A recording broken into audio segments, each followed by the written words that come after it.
उन्हीं के सेव्य ठाकुर जी विराजमान हैं सरस निकुंज में। आप श्री 5 वर्ष की आयु में जैसे ध्रुव और प्रहलाद गृह त्याग करके चले गए, उस आयु में घर छोड़ करके माता पिता को बस प्रणाम करके निकल गए। और श्री द्वारिकाधीश का दर्शन करने के लिए जब गुजरात पहुंचे तो बाल स्वभाव, सरल स्वभाव, ठाकुर जी पर्दा लगा हुआ था, ठाकुर जी का राजभोग आया था द्वारिकाधीश जी का।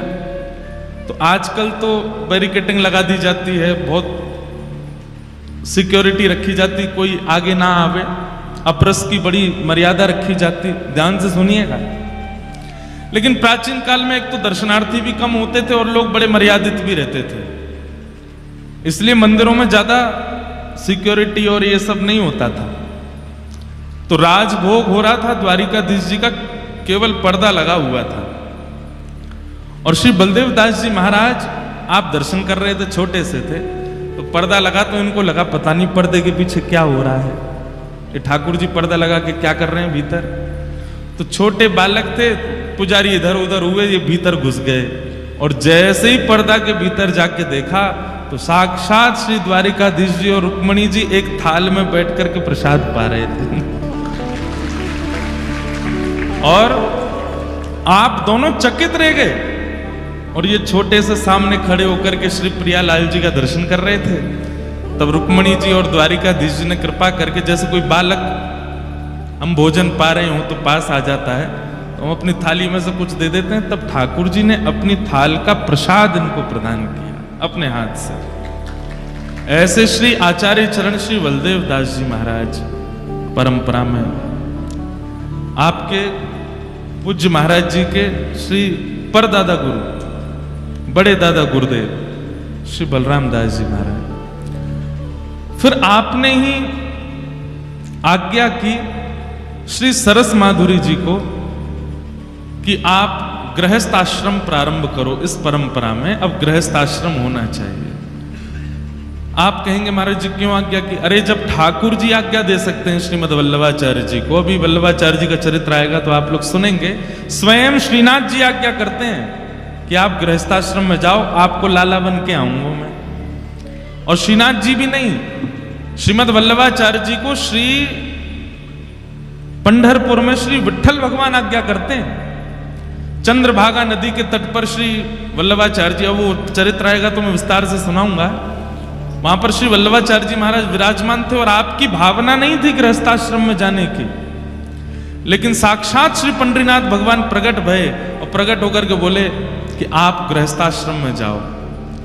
तो वल्लभाचार्य जी बोले जय जय आपकी आज्ञा है तो करेंगे, लेकिन कुछ विशेष होगा? तो ठाकुर जी बोले क्यों नहीं होगा, हम आपके लाला बन करके आएंगे, आपके यहां पुत्र बन के आना चाहते हैं। तब श्रीमन वल्लभाचार्य जी महाराज का विवाह हुआ और आपके पुत्र श्री विट्ठलनाथ जी के रूप में स्वयं श्री पंडरीनाथ भगवान पधारे, जिन्होंने श्रीनाथ जी के श्रृंगार रस, राग रस, भोग रस सेवा को आगे बढ़ाया। तो जब ठाकुर जी आज्ञा कर सकते हैं गृहस्थाश्रम में जाने की, तो सदगुरु आज्ञा क्यों नहीं करेंगे? तो श्री बलदेव दास जी महाराज ने आज्ञा की सरस माधुरी जी को कि आप गृहस्थ आश्रम में प्रवेश करो। आपने गृहस्थ आश्रम में प्रवेश किया। श्री सरस माधुरी जी के ही कृपा पात्र थे श्री जुगल माधुरी शरण जी महाराज, जिनका आज जन्म दिवस है। सुंदर सुंदर गजलें आप गाते थे बना करके। एक बड़ी सुंदर गजल हमको दिखी तो है, लेकिन वही है कि अभी अभी दिखी है तो इतनी जल्दी बना के कैसे गावे।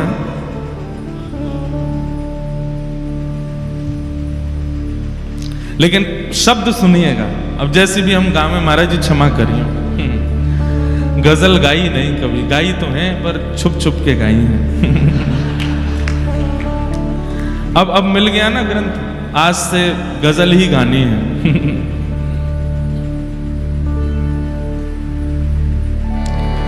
कहाँ जाओगे दिल से अरमान निकल के।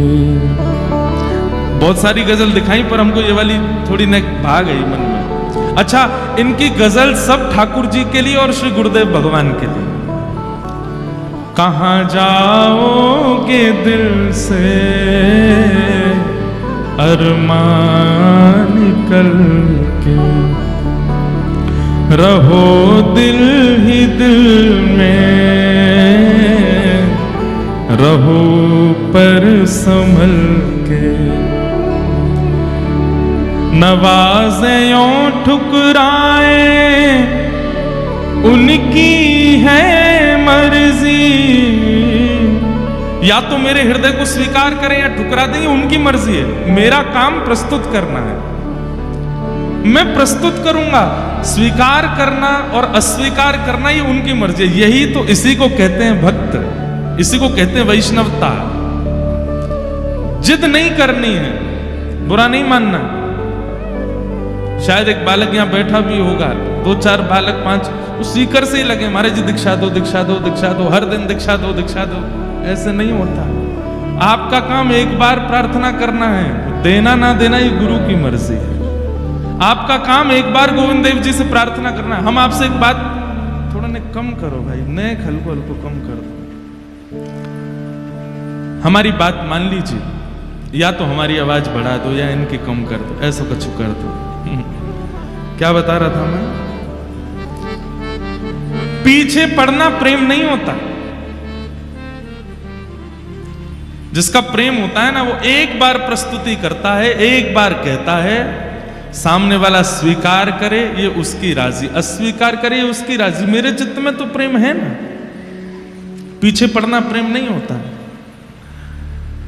नवाज़े यो ठुकराए उनकी है मर्जी, बड़ी दूर से हैं हम तो आए हैं चल के। हम तो दूर से चल के आए हैं। स्वीकार करना अस्वीकार करना ये उनकी इच्छा है। और अगले शब्द कितने अच्छे हैं। रहे टेढ़ा टेढ़ा हो कितना भी सीधा, रहे टेढ़ा टेढ़ा हो कितना भी सीधा, ना निकलेगा हरगिज यह बल मन का जल के, ना निकलेगा हरगिज यह बल मन का जल के। कहाँ जाओगे दिल से अरमान करके, जलाओगे गर हमको हम भी धुआं हो। अगर आप हमें अस्वीकार करोगे तो हम जलेंगे, और जलेंगे तो जलने के बाद की प्रकृति होती है धुआं बन जाना। जलाओगे गर हमको हम भी धुआं हो, पहुंच जाएंगे तुम तलक बन के हल्के हल्के। अगर आप हमें स्वीकार कर लोगे तो हम जैसे हैं वैसे प्राप्त हो जाएंगे, और अस्वीकार करोगे तो हम जल जल करके धुआं बन जाएंगे, और फिर हल्के धुआं बन के तब आ जाएंगे। आपको छोड़ेंगे नहीं हम। आहा।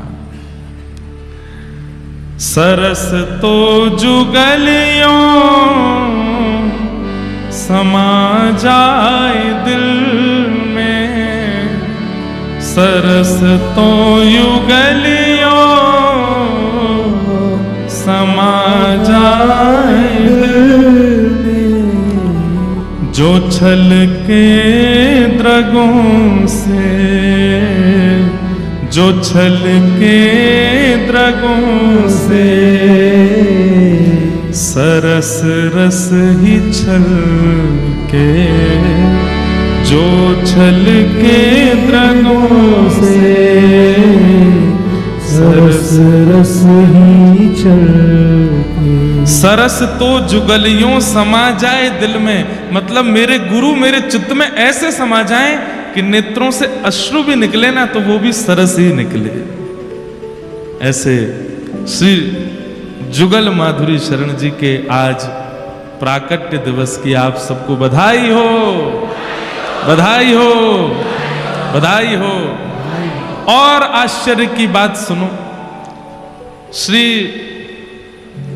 जुगल माधुरी शरण जी जब आपके गुरुदेव भगवान का परम पद हुआ, ठाकुर जी में विलीन हो गए, तो आप फिर जयपुर बोले या तुम दो ही मैं वृंदावन में रहूंगा, तो वृंदावन चले गए। वृंदावन में जाकर के निवास करने लगे। कालांतर में जब पूज्य महाराज जी, हमारे पूज्य महाराज जी जिनका आप दर्शन कर रहे हैं, आप जब सरस कुंज के गद्दी पर बैठे तब आपकी आयु 15 वर्ष की थी। 15 वर्ष की आयु में महाराज जी 15 वर्ष के बालक मोह दोनों ना जाने, लेकिन हमारे महाराज जी देखो 15 वर्ष की आयु में सरस निकुंज को संभाले। तो जब आप 15 वर्ष की आयु में विराजमान हुए तब आपने श्री जुगल माधुरी शरण जी को पत्र लिखा, जिनकी गजल हम अभी बोल रहे थे, इनको पत्र लिखा वृंदावन में कि प्रथम उत्सव हो रहा है, आप आचार्य उत्सव में पधारिए। तो जुगल माधुरी शरण जी बोले कि हमने एक प्रण लिया है कि या तो प्राण वृंदावन में त्यागेंगे और जयपुर में भी त्यागेंगे, तो बाहर नहीं त्यागेंगे, सरस निकुंज में ही त्यागेंगे। तो हम आ तो जाएंगे, लेकिन आप आचार्य उत्सव ऊपर ना करके नीचे ही कीजिएगा। तो आपने पत्र लिख करके कहा हम नीचे ही करेंगे, आप आओ। तो आप श्री वृंदावन से सरस निकुंज पधारे और सरस निकुंज में आचार्य उत्सव रात्रि जागरण चल रहा था। यह अनुभव तो हमें पूज्य मलुकपीठ वाले महाराज जी ने भी बताया। बोले इंद्रेश जी, सरस निकुंज में जब जागरण होता है उस समय अगर थोड़ी देर के लिए नेत्र बंद होते हैं तो ऐसा अनुभव होता है कि साक्षात श्री प्रियालाल जी पधारे हों, साक्षात प्रियालाल जी आए। महाराज जी की वाणी थी। तो रात्रि का जागरण हो रहा था, आपके चरणों में दिक्कत थी, उठ सकते नहीं थे, लेकिन पता नहीं कैसा आपको आवेश आया, खड़े हो गए और पहले ही सब अपने परिवारी जनों को बुला लिया था सरस निकुंज में। और उत्सव में जैसी कोई धुन प्रारंभ हुई होगी तो नृत्य करने के लिए आप खड़े हुए और इशारा करके कहा पैरों में घुंघरू बांधो, हाथों में कड़ूला लगाओ, सिर पर सुंदर चुनरी ओढ़ करके और बिल्कुल सहचरी भाव में आकर के नृत्य करते करते करते श्री सरस निकुंज के ही भीतर प्रांगण में आपने श्री प्रियालाल जी के चरणों को प्राप्त कर लिया। वहीं ठाकुर जी के चरणों में विलीन हो गए। ऐसे श्री जुगल माधुरी शरण जी महाराज। भैया, ये भक्तमाल की कथा हम सुन रहे हैं, ऐसे आचार्यों के बीच में बैठे हैं। हमारा कितना बड़ा सौभाग्य है कि हम ऐसे महापुरुष के सन्निकट बैठ के उनका दर्शन करते हुए कथा कह रहे हैं, सुन रहे हैं। ऐसी आचार्य प्रणाली में बैठे हैं। बस इनसे यही बधाई मांगेंगे, हे महाराज जी, इस सरस सिंधु की, सिंधु मतलब समुद्र, इस सरस सिंधु की बिंदु मुझसे लेकर के यहाँ आए जितने भी ये बालक हैं, जितने भी श्रोता हैं, सब पे नेक नेक आप छिड़काए दियो, ताकि उस प्रेम का एक बिंदु हमारे चित्त में भी आ जाए। जिस प्रेम के सिंधु में आप निवास करते हैं, आप अपने प्रियालाल जी को आनंद कराते हैं। इसीलिए मैं जो उपमा दे रहा हूं इसमें कोई अतिशयोक्ति नहीं। आपके जयपुर का निभृत निकुंज है श्री सरस निकुंज स्थान। वहां पर सबका प्रवेश नहीं है, भीड़ लगाए मत दी हो। कल पतो चली मैं इतने पहुंच गए कि मैं जगह ही नहीं बच रही है। ऐसे नहीं जाइएगा कि महाराज जी ने कहा है तो हमको जाना है। हम कोई प्रमोशन करने नहीं आए यहाँ पे, हैं प्रमोशन तो वैसे बहुत हो जाते हैं। जिस दिन चित्त में ऐसी इच्छा होना कि बस जाना ही है, अब देखे बगैर रहना नहीं, वहां विराज करके प्रियालाल जी का तभी जाइएगा। जब रोम रोम आपका बिल्कुल कह रहा हो कि नहीं दर्शन करना है, तभी जाइएगा। ऐसी सुनी सुनाई बात पर विश्वास करके मत पहुंच जाइएगा। अनुभव हो या फिर स्वप्न आज्ञा हो या किसी के कोई मित्र आया वो आकर के कहे चल मेरे संग सरस निकुंज चल रहे हैं, मतलब कोई माध्यम बने तो ही जाइएगा, नहीं तो मुझे भी बहुत भय लगता है रस सिद्ध स्थानों के ज्यादा प्रकाश करने में, क्योंकि भीड़ हो जाती है फिर। वैसे तो ठाकुर जी को अच्छा ही लगता है जब भीड़ आती है ना। हमारे लाल जी आरसी देखते हैं ना, काय को देखें, वो श्रृंगार कराते ही इसीलिए कि मैं सबन के बीच में जाऊंगा, मुझे देख करके सब खुश होंगे, मेरे कुंडल देख के, मेरी पगड़ी देख के, मेरी धोती देख के, मेरी माला देख के सब कछु कछु भाव प्रकट करेंगे, वो मेरी जय जयकार करेंगे और मुझे देख के सब आनंदित होंगे, सबके चित्त में आनंद होएगा, ठाकुर जी को सुख मिलता है। पर केवल मतलब बस चले गए आगे ऐसे भाव से मत जाइएगा, जाइएगा प्रेम युक्त होकर के। ऐसी पूर्ण परंपरा को हम बारंबार प्रणाम करते हैं, बारंबार वंदन करते हैं और श्री जुगल माधुरी शरण जी महाराज को वंदन करते हैं। आज कथा का द्वितीय दिवस है। मन में भाव था 3 आचार्यों पर चर्चा करनी है, तो आज सबसे पहले तो भाव था कि श्री रामानुजाचार्य श्री वल्लभाचार्य जी महाराज के विषय में कुछ कहेंगे, पर फिर कल रात्रि में मन में भाव आया कि सबसे पहले श्रीमन रामानुजाचार्य जी महाराज का चरित्र बोलेंगे। कई लोग यहां दीक्षित बैठे हैं जिन्होंने दीक्षा ले रखी है और कई बालक लाइव भी सुन रहे हैं।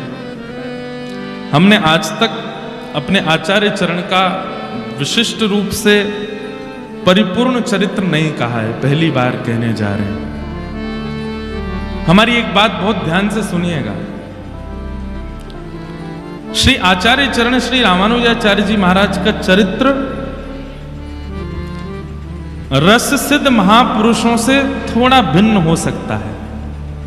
उसमें भिन्नता का कारण क्या है?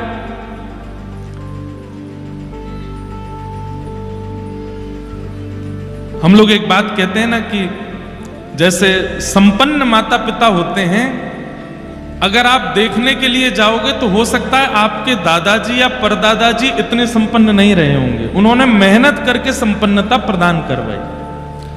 ठीक वैसे ही हमारे भारत भूमि में जितने भी रस सिद्ध संत हुए, वो रस का अनुभव इसलिए कर पाए क्योंकि उनसे प्राचीन आचार्यों ने खूब लड़ करके, वेदों की बातें कह करके, भाष्य लिख लिख करके हमारे इस पूरे भाव को सुरक्षित रखा। अब आपको जान करके आश्चर्य होगा, एक आचार्य चरण आपने सुना हो, श्री बोपदेव जी महाराज। बोपदेव जी महाराज नहीं सुना? अब आपको बताएं वो कौन थे। बोले कि मुगल काल में हम सबके जो वैदिक शास्त्र हैं उनको जला दिया गया।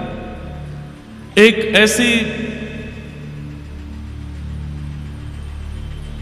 पाठशाला थी, एक ऐसी पुस्तकालय था जहां पर हमारे सारे ग्रंथ सुरक्षित थे, और उसको जब मुगल आक्रांताओं ने जला दिया तो वहां पर पांडुलिपि में श्रीमद् भागवत जी विराजमान थी, वे भी अंतर्ध्यान हो गए। और जब लोगों को यह बात पता चली कि श्रीमद् भागवत महापुराण अंतर्ध्यान हो गए, तो हाहाकार मच गया वैष्णव समाज में। लोग रोने लगे कि अब भागवत जी का आश्रय कैसे लेंगे हम। तब श्री बोपदेव जी महाराज आए और वो बोले, मुझे पूरी कंठस्थ है, मुझे पूरी याद है, एक एक श्लोक मुझे याद है, 18,000 श्लोक मैंने कंठबद्ध कर रखे हैं, मैं बोलता हूं लिखो। और तब उन्होंने भागवत जी की रचना करवा करके पुनः हमको लिपिबद्ध प्राप्त करवाई। ऐसे ऐसे आचार्य चरण हुए हैं। उस काल में आज से लगभग 1000-1500 वर्ष के अंतराल के पीछे हुए थे श्रीमन रामानुजाचार्य जी में। तो रामानुजाचार्य जी का जो चरित्र है वो थोड़ा ज्ञान परक है। वहां पर थोड़ा वेदवाणी शास्त्रवाणी थोड़ी ज्यादा है, लेकिन आपको ये श्रवण करनी चाहिए और श्रवण करनी ही पड़ेंगे। भैया यहाँ अगर जगह नहीं मिल रही हो ना, तो वहां पीछे भी एक है जगह, वहां पे बैठ जाइए। अगर इधर कोई आ रहे हो जगह नहीं मिले तो वहां इधर भी जगह है, इधर भी एक गली है उसमें भी जगह है, वहां बैठ जाना है। हाँ, खोर सांकरी ये तो रास भूमि है गई, वो निकुंज गली है भीतर, वहां पे भी जगह है, कछ गोपी वहां बैठ जाओ।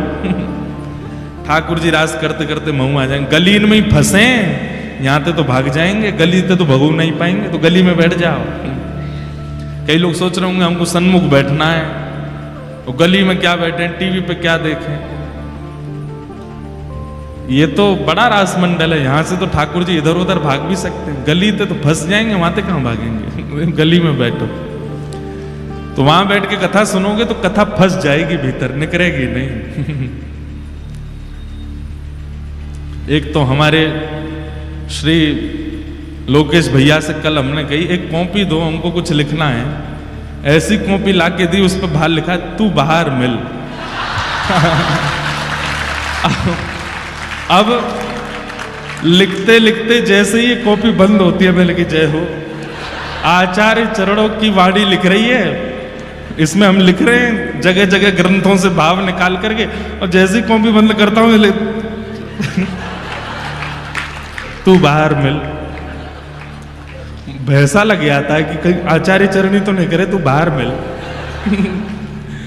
लेकिन इसमें एक दूसरा भाव भी है, भीतर तो आचार्य चरणों के चरित्र विराजमान हैं, और आचार्य चरणों के भक्त चरणों के जब चरित्र सुनते हैं लिखते हैं तो निवृत्त निकुंज में प्रवेश हो जाता है, और जैसे ही चरित्र बंद करते हैं तो ये शब्द पढ़ के लगता है कलयुग ललकार रहा है, बोले जब तक निकुंज में सुरक्षित है, नहीं तो तू बाहर मिल तब मैं दिखाऊं। तो अभी तो तू निकुंज में है, अभी तो तू आचार्य शरणागति में है, अभी मैं तेरो कछु ना बिगाड़ सकूं, लेकिन तू बाहर मिल। तो ये भी एक बढ़िया किताब लाए, तू बाहर मिल। ले एक अंदर एक और चीज लिखी है, guns don't kill people, I kill people. अद्भुत किताब लेकर के आए हमारे लोग। तो पीछे न्योर कर रखिए, जय हो। तो इसलिए बहुत सावधानी से श्रवण कीजिएगा, और यहां जिन आचार्यों पर हम चर्चा करने वाले हैं, तीनों ही विषय बहुत सेंसिटिव है।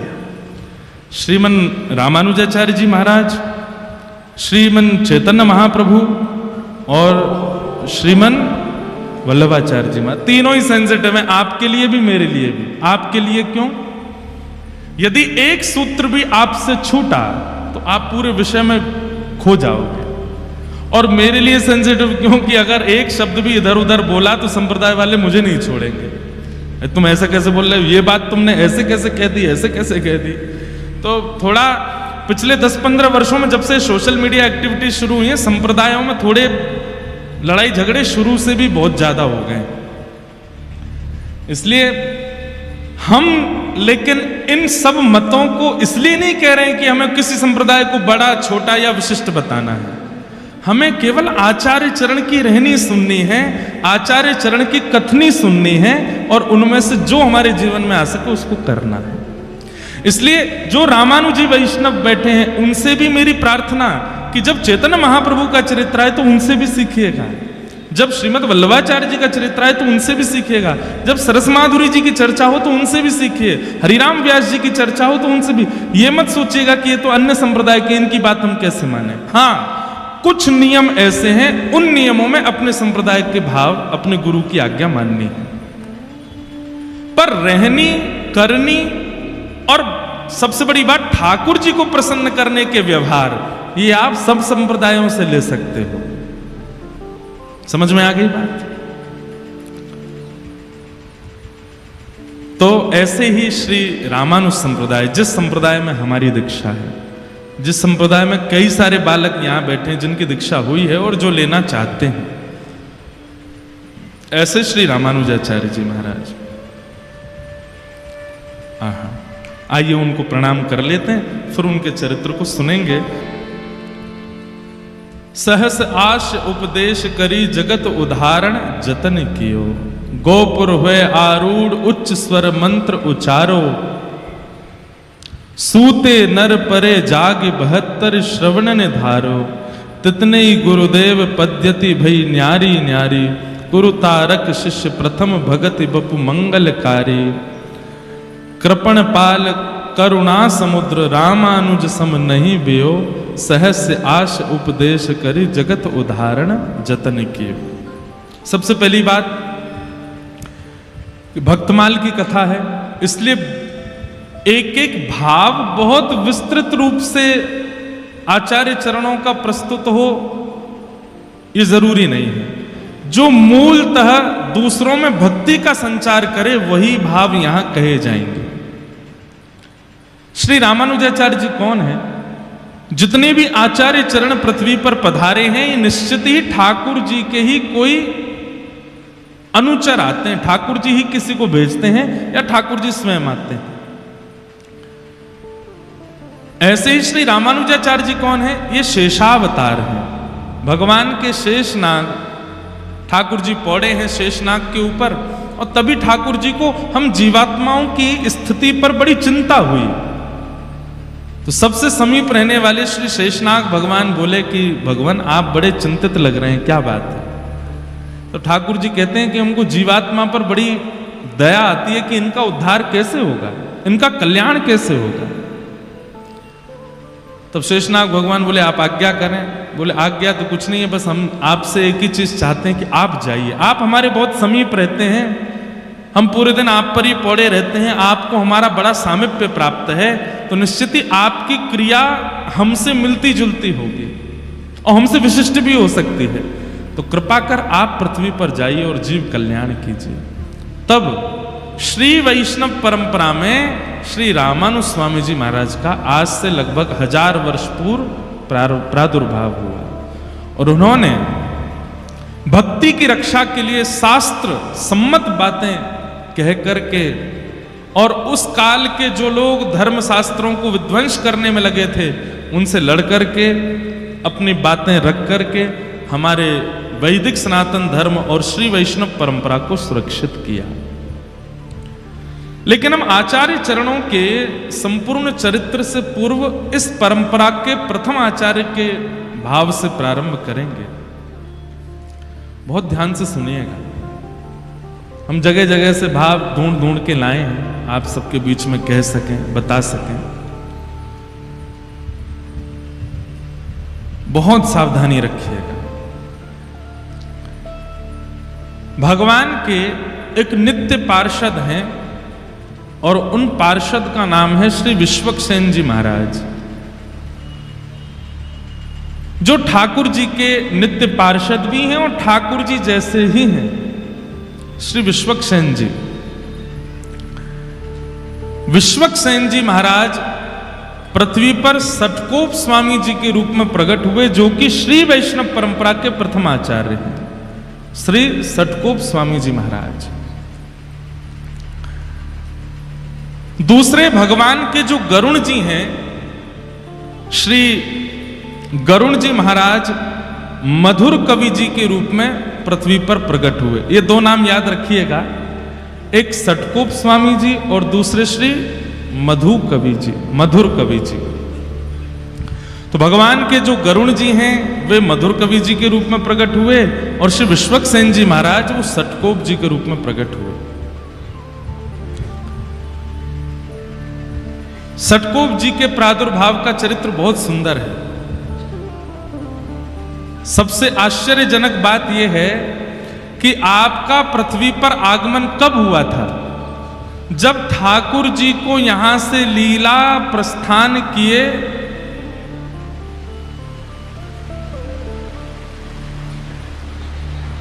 लो ठाकुर जी प्रसन्न हो रहे हैं कि हमारे प्रियजनों के चरित्र गाए जा रहे हैं। बहुत ध्यान से सुनिएगा, बहुत सावधानी से सुनिएगा।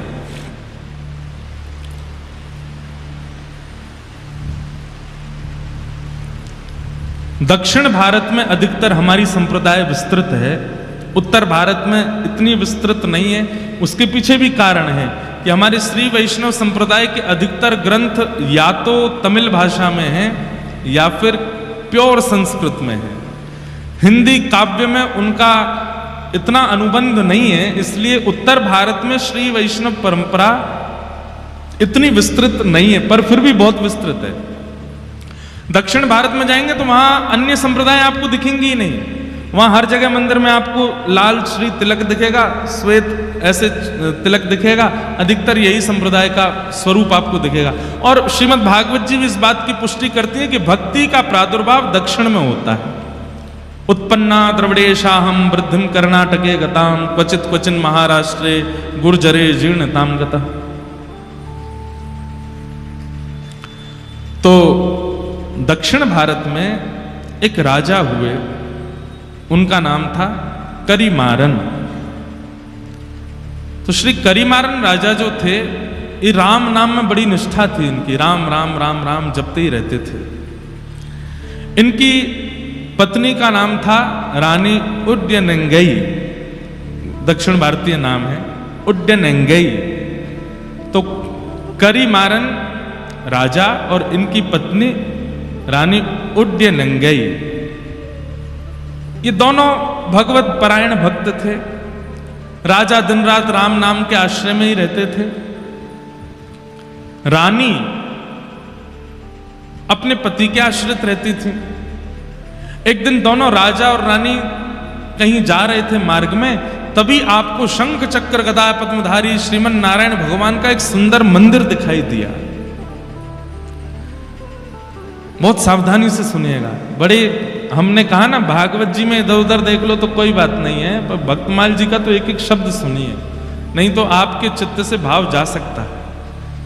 तो एक बार आप दोनों जा रहे थे, तभी आपने देखा कि एक मंदिर में सुंदर श्री विग्रह ठाकुर जी का विराजमान है। और उस विग्रह को देख करके रानी वहीं रुक गई। राजा तो दंडवत करने लगे, प्रणाम करने पर रानी के नेत्र खुले रह गए। ठाकुर जी का रूप लावण्य देख करके, रूप देख करके, स्वरूप देख करके रानी नेत्र झपकना भूल गई। राजा ने कहा, देवी क्या हुआ? रूप देखिए कितने सुंदर हैं ठाकुर जी। बोले कुछ मांग लो ठाकुर जी से। तो रानी ने क्या कहा, पुत्र देहु निज सरस लला, कि हे नाथ, आप तो परमात्मा हैं, हम आपको तो गोद में लेके घूम नहीं सकते, पर कृपा कीजिए कि आप जैसा ही पुत्र मुझे प्राप्त हो। आप जैसे रूप हैं, आपकी जैसी भुजाएं हैं, आपका जैसा स्वरूप है, ऐसा ही पुत्र मेरे जीवन में आ जाए जिसको मैं गोद में खिला सकूं। ठाकुर जी से पुत्र की याचना इतने भाव से की थी कि रात्रि के समय जब राजा रानी दोनों सोने के लिए गए तो रानी के स्वप्न में ठाकुर जी प्रकट हो गए और प्रकट होकर के कहा कि आज आपने इतनी भावना से, आपके शब्दों में इतनी याचना थी, इतनी करुणा थी कि मैं देने से स्वयं को रोक नहीं पा रहा हूं। इसलिए मैं अपने नित्य पार्षद, जो बिल्कुल मेरे जैसे ही हैं, श्री विश्वक्सेन जी महाराज को आपके गर्भ में भेज रहा हूं। वे आपके गर्भ में आएंगे और आप उनको स्वीकार कीजिएगा।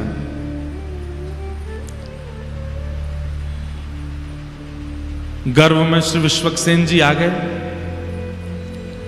लेकिन इनका नाम सटकोप क्यों हुआ?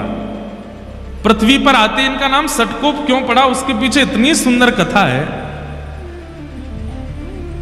श्रीमद् भागवत जी में एक वेद स्तुति आती है और वहां वेद स्तुति में बताया जाता है कि जब हम लोग अपने मां के गर्भ में होते हैं तो ठाकुर जी से नित्य प्रार्थना करते हैं कि हे ठाकुर जी, एक बार इस गर्भ से मुझे बाहर कर दीजिए, मैं आपको वचन देता हूं मैं जीवन में इस गर्भ में ना आना पड़े ऐसी कोई क्रिया नहीं करूंगा। लेकिन जैसे ही बालक का जन्म होता है तो गोस्वामी जी कहते हैं कि पृथ्वी पर आते ही माया उसको पकड़ लेती, माया उसको खींच लेती। सब लोग इधर ही देखना, सुनना।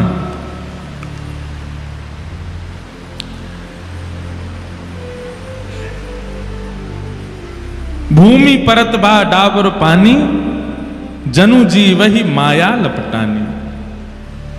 जीव जब तक मातृ गर्भ में होता है वो परम भागवत होता है, ठाकुर जी से उसकी बातें होती हैं। श्रीमद् भागवत जी के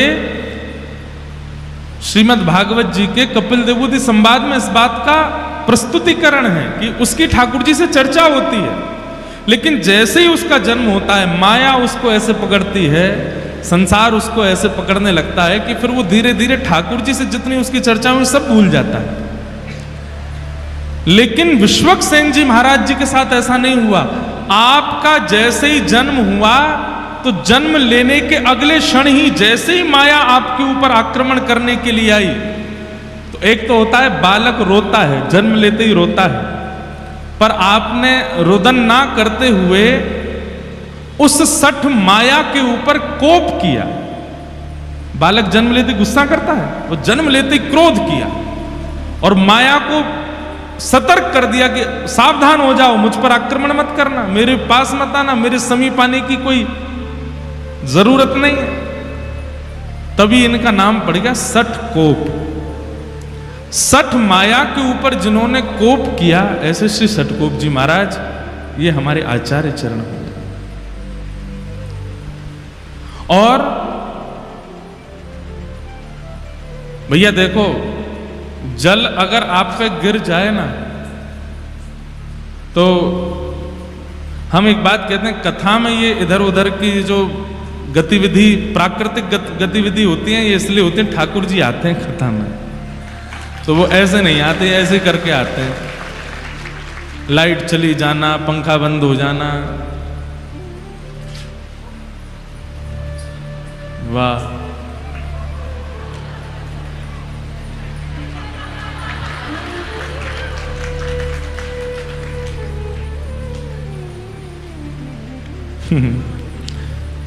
आप लोग भी कहेंगे कितना बचाओगे ठाकुर जी को। बाबा इतको आ जाओ।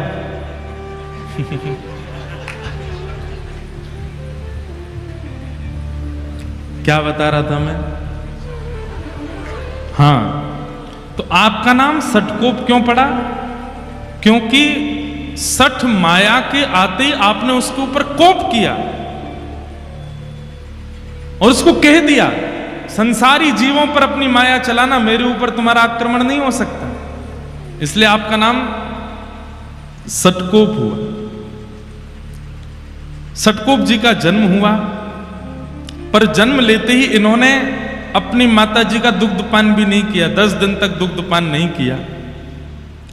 और जब 10 दिन तक दुग्धपान नहीं किया तो माता जी पिताजी बड़े चिंतित हो गए। खूब चेष्टाएं की, खूब याचनाएं की, खूब नियम बनाने का प्रयास किया, लेकिन नहीं पिया दुग्ध। तो माता पिता ने सोचा कि शायद ये बालक जीवित नहीं है, कोई चेष्टा कर नहीं रहा है। तो श्री सठकोप जी को एक पास के मंदिर के एक इमली का वृक्ष था, वहीं नीचे लिटा करके माता पिता वहां से निकल गए।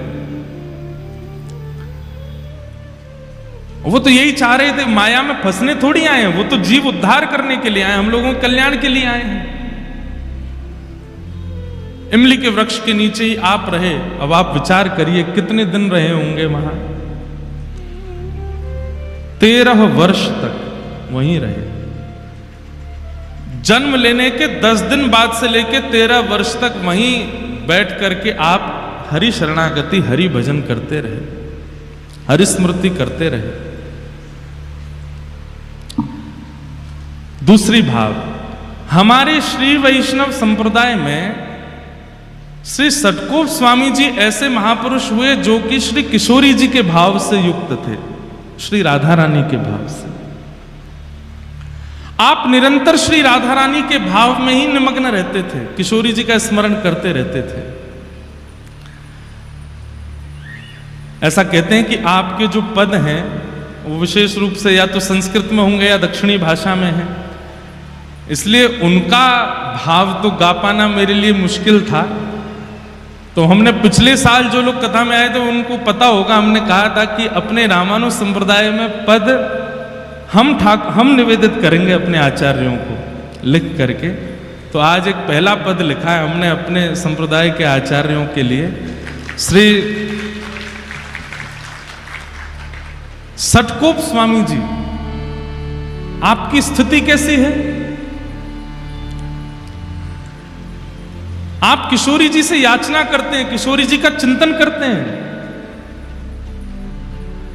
और कभी तो आप भाव से अयोध्या पहुंच जाते हैं और अयोध्या में जाकर के आप देखते हैं कि हाथी की सवारी पर श्री राघवेंद्र सरकार बैठे हैं, बड़े बड़े ऋषिजन आगे पीछे चल रहे हैं, कोई चमड़ उड़ा रहे हैं, कोई पंखा चल रहे हैं, जिसके कारण राघव जी का मुखमंडल दिख नहीं रहा। तो सटकोप जी इतने व्याकुल हो जाते हैं कि राघव मुझे दिख क्यों नहीं रहे। आप स्वयं वहां पहुंचे नहीं है, मानसी में वहां पहुंच जाते हैं। तभी आप विचार करते हैं कि अयोध्या के तो राजा हैं, ये राजा तो आसानी से मिलते नहीं हैं, लाला के पास चलो। तो तुरंत मानसी में ही आप वृंदावन पहुंच जाते हैं और वृंदावन जाकर के आप लाला का स्मरण करते हैं। तभी आप क्या देखते हैं अपनी मानसी में, एक गोपी खूब सारी गैयान को गोबर एक पात्र में भर के थाड़ी है। वैसे तो नित्य गोबर उठा लेती है, लेकिन आज उसको पता चल गया है कि इसी मार्ग से श्याम सुंदर आने वाले हैं। तो मन में विचार कर रही है कि मैंने कुछ ऐसा नाटक करूं कि लाला को मेरे पास आना पड़े। तो नीचे परात रखी है गोबर की और वहां में हाथ लगाए करके ऐसे, अरे ये तो बड़ो भारी है, मोते तो उठो ही नहीं रहो, अरे कोई नेक आए के या को उचवाए दो या को नेक उठवाए दो। सटकोप स्वामी जी के मानसी में ये चिंतन होता है। इतने में ही दूर गैया चराते हुए आ रहे श्याम सुंदर, उनको देख करके तो वो गोपी और नाटक करती है, ऐसे उठाते उठाते गिर जाती है। अरे ये तो बड़ा भारी है, आज तो कोई मेरी मदद करे ही ना रो, या को कौन उछवाएगो। इतने में ठाकुर जी आए, बोले मैं उछवाए दूं। तो गोपी तो है 80 वर्ष की और लाला है 5 वर्ष को, नेक्स्ट से। ठाकुर जी कह रहे मैं उछवाए दूं। सटकोप स्वामी जी दूर खड़े खड़े देख रहे हैं और तभी गोपी के हाँ लाला उछवाए दे। तो ठाकुर जी भुजा लगा करके उसमें प्रयास कर रहे हैं उठवाने का, और गोपी से तो उठता बनता है, वो तो जानबूझ के नाटक कर रही है। तो जैसे ठाकुर जी ने हाथ लगाया तो गोपी ऐसे उठाने लगी। इतने में ठाकुर जी मन में विचार किए, मैंने तो जोर ही ना लगाया, वे उठ कैसे गए हो। ठाकुर जी समझ गए, बोले ओहो जे गोपी नाटक कर रही है मेरे आगे। सो ठाकुर जी ऐसे करते करते, अब वो गोपी देख रही है ठाकुर जी की और चाह रही है गोबर का भाव। दूर खड़े सटकोप स्वामी जी मानसी में दर्शन कर रहे हैं और जैसे उचाते उचाते नेक ऊपर लाई तो इतने में ठाकुर जी उसको दिखा देते हैं, मैंने तो स्पर्श ही नहीं किया, अपने आप ही उठ रही है। जैसे उठाने लगे तो ठाकुर जी थाड़े के बोले, हेरी गोपी तू नाटक क्या कर रही। तो गोपी ने सिर पर, मैंने तो नहीं किया नाटक। बोले अच्छा, मैंने तो जोर ही ना लगाया, या मैं फिर उच कैसे गई ऊपर तक। और दूसरी बात, मैंने जोर लगाया भी होगा तो तेरी कमर तक मेरे हाथ में वाते ऊपर कैसे चली गई जी। तो गोपी बोली नहीं नहीं वो तो ऐसे ही आ गई। नहीं ना बता, ठाकुर जी ने वहां को एक हाथ पकड़ लिया। बोले मैं बता के जा, तो झूठ कैसे बोल रही यहाँ पे। सटकोप स्वामी जी के नेत्र सजल हो रहे, अब क्या करेंगे ठाकुर जी। तो गोपी का हाथ छोड़ नहीं रहे, बोले मैं बता के जा। अब गोपी यही तो चाह रही थी मुझसे बात करें, मेरे सामने खड़े हो, मेरा हाथ पकड़ लें। ठाकुर जी जब हल्ला मचाने लगे, मधुमंगल श्रीदामा जल्दी आओ, देखो जे गोपी कैसा नाटक करे। इतने में गोपी वहां से बचवे के काजे अपने जो परात है का जहां में गोबर भरो पड़ो बात टेढ़ो करके ठाकुर जी पे ही डाल दे। तो सिर से लेके नीचे तक ठाकुर जी गोबर में सन गए, और जैसे ही गोबर में सने तो हाथ छोड़ दिया, गोपी माते भाज गई। और श्री सटकोप स्वामी जी इस लीला का दर्शन करके चरणों में प्रणाम करते हैं। सोचिए, माया पर कोप किया उन्होंने, लेकिन भावना से कितने सरल हैं, मानसी से कितने निर्मल हैं। इसलिए आपका निजी नाम नम्मालवार, आपका प्रकट नाम तो है श्री सटकोप, पर हमारे जैसे यहां पे अष्ट सखा होते हैं ना उत्तर भारत में, ऐसे दक्षिण में ठाकुर जी के आलवार हैं, भक्तों को ही आलवार कहा गया। तो आप जो हैं वो नम्मालवार आपका नाम है आलवारों में। आप किशोरी जी के ध्यान में ही रहते, श्री जी के ध्यान में ही रहते। एक बार की बात है कि ऊखल बंधन लीला जो भागवत जी में आती ना, मैया ने लाला बांध दियो, आप कथा सुन रहे थे और कथा में जैसी उखल बंधन लीला सुनी, सुनते ही मूर्छित हो गए। किस बात से मूर्छित हो गए? बोले मैया लाला से यूं कहेगी आज तो को रोटी नहीं मिलेगी, आज तो को मक्खन नहीं मिलेगा। तो मैया के इस कोप को ठाकुर जी कैसे ले रहे होंगे? ठाकुर जी कितने सरल हैं, कितने सहज हैं, कितने निर्मल, उन पर कोप कर रही है मैया। इस भावना को सोच करके आप वहीं मूर्छित हो गए कि मैया ने लाला उखल में क्यों बांध दिए, इतने कोमल से लाला क्यों बांध दिए? बंधुओं, 1 घंटा, 1.5 घंटा, 2 घंटा की मूर्छा तो समझ आती है, 6 महीने तक नहीं उठे, मूर्छित ही रहे। लोग उठा करके ले गए, जल का छिड़काव किया, क्या नहीं किया, लेकिन आपकी ध्यान समाधि भावना ऐसी, बस नेत्रों से अश्रु गिरते जा रहे हो और मूर्छावस्था में 6 महीने तक। फिर 6 महीने बाद किशोरी जी ने ललिता जी से आज्ञा की कि आप जाओ, और श्री ललिता जी आई और उन्होंने आकर के श्री सटकोप स्वामी जी को पुनः चेतना कराई। ऐसे हमारे रामानुज संप्रदाय के श्री सटकोप स्वामी जी महाराज, यही भाव आचार्य चरण रखते होंगे श्री जी के चरणों में। तो ऐसे राधा भाव में विभोर रहते थे आप, और मानसी में श्री लाल जी की और श्री राघव जी की निज लीलाओं का अनुभव करते थे। जब जन्म के बाद माता पिता आपको एक इमली वृक्ष के नीचे छोड़ गए और आपने वर्षों तक वहीं रह करके ठाकुर जी का स्मरण किया, तब श्रीमन नारायण भगवान प्रकट हुए शंख चक्र गदा पद्म धारण करके। और हमारे श्री वैष्णव संप्रदाय में जो मूल मंत्र आपको गुरुदेव देते हैं, अष्टाक्षर मंत्र, जो 8 अक्षर का मंत्र आपके आचार्य गुरुजनों ने दिया होगा या जिन्होंने हमसे दीक्षा ली उनको प्राप्त हुआ होगा, ये प्रथम बार श्री ठाकुर जी ने सटकोप स्वामी जी को प्रदान किया। सुनने में वो 8 अक्षर लगते हैं और बड़ा सरल लगता है, ऐसा लगता है कि ये तो बड़ा सामान्य साधारण सा, पर नहीं। एक एक अक्षर की व्युत्पत्ति और एक एक अक्षर का प्रभाव इतना अद्भुत है। अभी रामानुजाचार्य जी का प्रसंग शुरू होगा तब पता चलेगा कि उस मंत्र की विधि क्या है, उस मंत्र का रहस्य क्या है। मंत्र को गोपनीय रखना चाहिए, कभी किसी को नहीं बताना चाहिए। आप जितना जप तप करते हैं, जैसे ही किसी के सन्मुख आप मंत्र का बोलते हैं तो गुरु दीक्षा से अब तक जितनी बार जप किया सब विश्राम हो जाता है। इसलिए किसी के भी सन्मुख अपने गुरु मंत्र का उच्चारण नहीं करना चाहिए, गुरु के द्वारा प्रदत्त भाव का उच्चारण नहीं करना चाहिए। चाहे आप किसी भी परंपरा में हैं, अपनी परंपरा के गुरु प्रदत्त मंत्र का उच्चारण नहीं करना है।